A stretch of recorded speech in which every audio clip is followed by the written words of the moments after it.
بسم الله الرحمن الرحیم. قدرمن دوستانو، السلام علیکم ورحمت الله وبرکاته. تیر ورځ موږ تاسو د مایکروسافت ورډ پروګرام انسرټ ټیب خلاص ک. نن په ډیزاین ټیب باندې خبرې کوو او په ډیزاین ټیب کې موږ تاسو ډیر د بحث موضوع هم ډیزاین ده.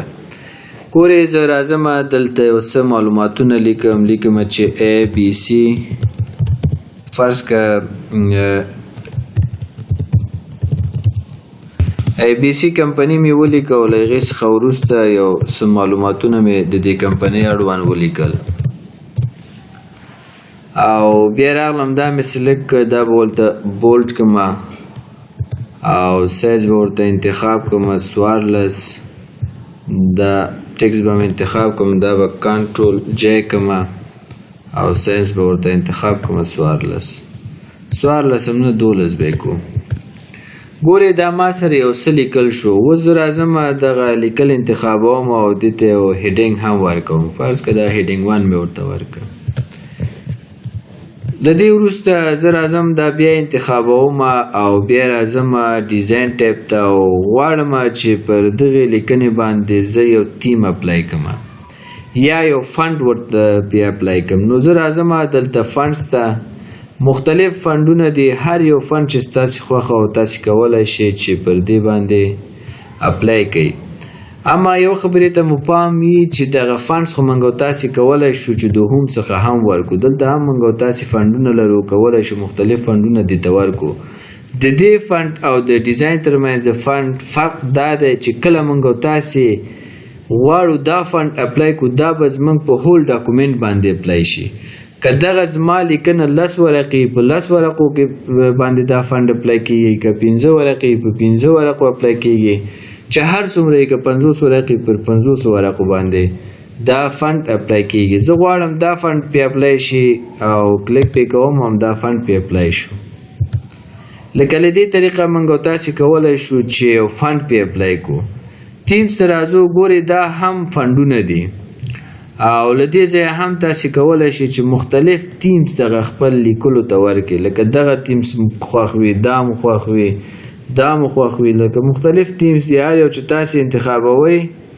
نو همغه ټیمز به ستاسو په دغه لیکلو باندې اپلای شي. فرض که زه دا ټیمز ورته انتخابوم، زما په لیکلو باندې راسه همدغه ټیمز اپلای شو. که چېرته له دې ځای څخه تاسو غواړئ چې ټیمز انتخاب کړئ، هم کولی شئ. مختلف ټیمز دي، له دې ځایه هم تاسو کولی شئ چې یو ټیمز ورته اپلای کړئ او فارمټ ورته ورکړئ. ګورئ دا ډاکومنټ فارمټینګ دی، لکه مختلف فارمټونه او ټیمز موږ کولی شو چې اپلای کړو. زه راځم کالرز ته، پیج کالر ته راځم او دغه خپل پیج ته زه یو رنګ ورکوم. تاسو یو رنګ به ورته ورکو. فرض که دغه رنګ ما ورته ورکه. چې کله هم دغه رنګ ما ورته ورکه، چې زه اوس راځم دغه ټیمز ته. دغه ټیمز څه ډول غواړئ؟ لکه مختلف ټیمز اوس پې اپلای کولی شي، رنګ هم تغیرېږي، فارمټ هم تغیرېږي، هر څه تغیرېږي. لکه هر یو چې ستاسو خوښه یې نو همغه کولی شي چې پې اپلای کړئ. فرض که زما دا یو خوښ شو او دا پې اپلای کوم. له دې ځایه هم کولی شي چې نور ټیمز ورته انتخاب کړي. فرض که دا یو ټیمز ما انتخاب کړ، لکه دا ټیمز ما ورته انتخاب کړ، دا زما خوښ شو، لکه همدا ټیمز ما پرې اپلای کړ. له کالرز څخه کولی شو چې د دې طریقه کالرز ورته ورکړو. لکه دا رنګ ورته ورکړئ، دا رنګ ورته ورکړئ. مختلف رنګونه دي، هر رنګ چې ستاسو خوښه او تاسو کولی شئ چې همغه رنګ ورته انتخاب کړئ او ورکړئ. او فندز باندې خو مې خبرې وکړې، کولی شئ چې له دې ځایه هول ډاکومنټ ته یو فند ورکړئ. ځکه دا فند ورته انتخابوو، همدا فند ورته صحیح ده. نو دا موږ تاسو سره د ټیمز پورې خبره وه. فرض که دغه ټیمز ما ځان ته انتخاب کوو، زه غواړم چې له دغه ټیمز څخه په آینده کې هم استفاده وکړم. نو که زه دا ټیمز بیا ځان جوړوم او دا هر یو اپشن پسې ګرځم او هر یو کمانډ پیدا کوم او بیا اپلای کوم، دا ماته سخته ده. نو چې کله یو ځل مې خواري وکړه او دوم ځل غواړم چې دا ځان سره ګیلرۍ کې سیف کړم، نو سیف ټیمز ته راځم، سیف کرنټ ټیم ورته انتخابوم او له هغې څخه وروسته وایي چېرته یې سیف دی دا تیم 1 ته غواړې چېرته سیف کړي زه وایم ډیسکټاپ کې سیف کوم او سیف وهمه دا ما سره په ډیسکټاپ کې سیف شو ګورې دا ما سره په ډیسکټاپ کې سیف شو ګورې دا دوه تیم څه ما ځان سره سیف که هر کله چې زما خوښه وي نو زه کولی شم چې د همدغه تیم څخه استفاده وکړم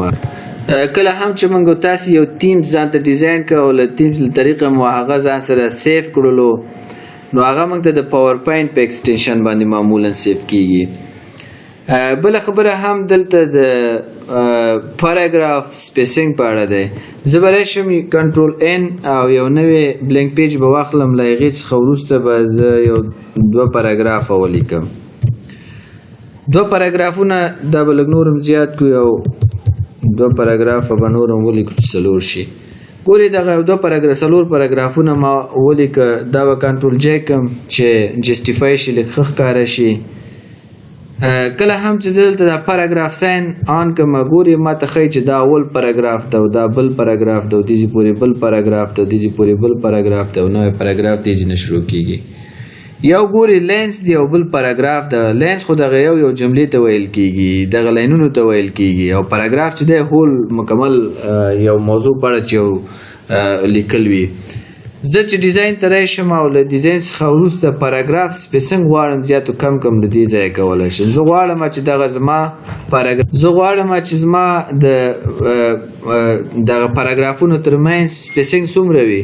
کمپاکټ په دې اندازه ورته سپیسینګ ورکوي ګورې د دغه پاراګراف او د دې پاراګراف ترمنځ اندازه کم شو زه هم دا ډول راځم ټایټ ورته انتخابوم نو پاراګراف سپیس ورته ولیکم ګوره په دې رقم یې ښیي اوس پاراګرافونه شته ولې سپیسینګ یې ترمنځ نشته دی ځکه ما ورته دلته نو پاراګراف سپیس ورته انتخاب کړی که کمپاکټ انتخاب کې لږه مسافه ورته ورکوي د پاراګراف ترمنځ که ټایټ انتخاب کې لږه ډېره مسافه ورکوي همدا ډول که تاسې راشئ او بیا ورته اوپن انتخاب کې اوپن نو نارمال دی دغه همیشه اوپن کې صحیح ده چې اوپن انتخاب کې ګوري پاراګرافونو ترمنځ هماغه مناسب اندازه چې څومره ده ریکمنډډ هماغه پې اپلای کېږي او ریلیکس دا نو بیا د خطونو ترمنځ اندازې دي هر څومره اندازه چې ستاسو خوښ وي دغه د خطونو ترمنځ یا د لاینونو ترمنځ چې دی اندازه دا دوه دانې د هغې پورې مربوط دی او کسټمایز پاراګراف سپیسینګ کې تاسې کولی شئ چې په خپله خوښه ورته سیټینګ وکړئ او کسټمایز یې کوئ خو دا کم چې تیار پکې دي دا صحیح دی زه پکې سیټینګ یا ګوت پکې نه وهم بله هم دلته د افیکټس موضوع ده ګورئ دغه افیکټس چې دی موږ او تاسې په خط باندې نشو اپلای کولی دا معمولا په پکچرز او په شیپونو باندې آبجیکټ باندې اپلای کېږي زه راځم انزرټ ته او له دې څخه زه یو شیپ ورته انتخابوم فرض که زه دا یو شیپ اخلم او له دې څخه وروسته دا دلته ډرا کوم چې کله مې دا دلته ډرا کړ رایټ کلیک پې کوم او هغې نه وروسته ایډیټ ټیکسټ کوم او د پاراګراف ساین به ورته هم ته به راشم پاراګراف ساین به ترې نه لرې کړم او له دې څخه وروسته د دې په منځ کې فرض مثال یو لیکل کوم لیکم چې ABC که دغه لیکل ما د دې په منځ کې وکړه صحیح ده او همدا ډول دا لیکل به ورته لږ بولډ کو او له هغې څخه وروسته په همدغه اندازه صحیح شو لکه دا لیکل ما وکړه کله چې زه دا سلیکټ کوم او ډیزاین ته راځم او له دې څخه وروسته افیکټس ته راځم زه راځم دلته افیکټس ته ګورئ دغه افیکټسونه زه اوس کولی شم چې په خپل دغه آبجیکټ باندې اپلای کړم ګورئ دا مختلف تغییرات پکې راځي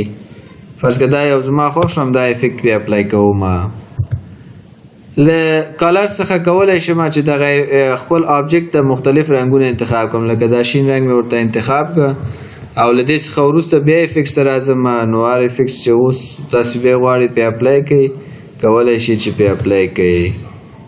نو دا هم موږ سره د افیکټ خبره وه ګورئ سیټ از ا ډیفالټ څه کوي زه راځم دغه پاراګرافونه د ټول پاراګرافونه سلیکټ کوم له هغې څخه وروسته راځم سپیسینګ ته زه وایم نو سپیس مې چې ورته انتخاب کړه که دا زه ورته سیټ از ا ډیفالټ کوم له دې وروسته چې زه ورډ پروګرام ته راځم او بلینک ډاکومنټ اخلم پاراګرافونه ترمنځ به ماته سپیس نه راکوي په همدغه طریقه به یې ماته لیکي خو زه دا سیټ از ا ډیفالټ ووهم وایي غواړې زه وایم نو ځکه زه نه غواړم همدا نارمل حالت یې صحیح دی چې هغه اوپن حالت دی همدې حالت کې زه وایم چې هر کله ورډ خلاصوم او بلینک ډاکومنټ اخلم په دې شکل ما سره باید د پاراګرافونو ترمنځ سپیسینګ موجود وي بله خبره هم موږ تاسې د پیج بیکګراوند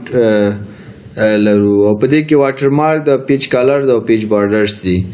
نو د نن د پاره هم د غومره بس د سبا ان شاء الله په دې موضوعاتو خبرې کوو.